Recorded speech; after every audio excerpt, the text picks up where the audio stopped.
Mahagarjana BC మహాగర్జనను మరి లక్షలాది మందితోటి మరి విజయవంతం చేయాలి. దీనికి మేము ఈ బీసీ కులాలకు ఖచ్చితంగా మరి అమరావతిలో 1000 ఎకరాల స్థలంలో అన్ని బీసీ కులాలకు ఆత్మగౌరవ భవనాలు నిర్మించాలి. అదేవిధంగా మరి విద్యా ఉద్యోగాల్లో, అదేవిధంగా మిగతా రాజకీయంగా 44% రిజర్వేషన్ మరి బీసీలకు మరి అన్ని రాజకీయ పార్టీలు కేటాయించాలి. అదేవిధంగా మరి బీసీలపై దాడులు జరుగుతున్నాయి, చంపేస్తున్నారు, సాంఘిక బహిష్కరణ చేస్తున్నారు బీసీలను.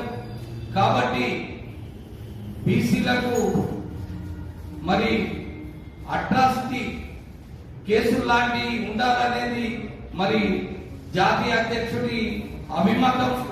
కాబట్టి బీసీలకు మరి ఆ విధమైన హక్కు కల్పించాలనే ఉద్దేశంతో, అదేవిధంగా రాజకీయంగా సాంఘికంగా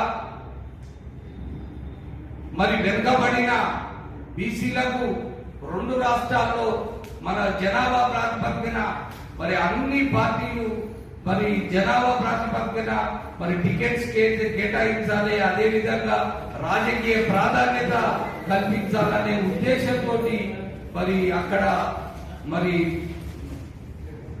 పూలే అంబేద్కర్ మరి మండల్ పూర్తి ప్రాంగణంలో పెద్ద ఎత్తున బీసీ కులాల వారి యొక్క కుల దేవతల మరి పూజా కార్యక్రమాలు కూడా పెద్ద ఎత్తున మరి తలబెట్టిండు మన జాతీయ అధ్యక్షుడు బోడే రామచంద్ర యాదవ్ గారు. కాబట్టి బీసీల హక్కుల కోసం మరి ఉదయిస్తున్న సూర్యుడు బోడే రామచంద్ర యాదవ్, ఆయన నాయకత్వంలో మరి తెలంగాణలో కూడా మరి బీసీవై పార్టీని నలుమూలల మరి రూట్ లెవెల్లో మరి విలేజ్ స్థాయి నుంచి మరి స్టేట్ అంతా కూడా 33 జిల్లాల్లో మరి బీసీవై పార్టీని మరి పెద్ద ఎత్తున తయారు చేయడానికి ఈ పిఎస్సి సభ్యులను నియమించడం జరిగింది.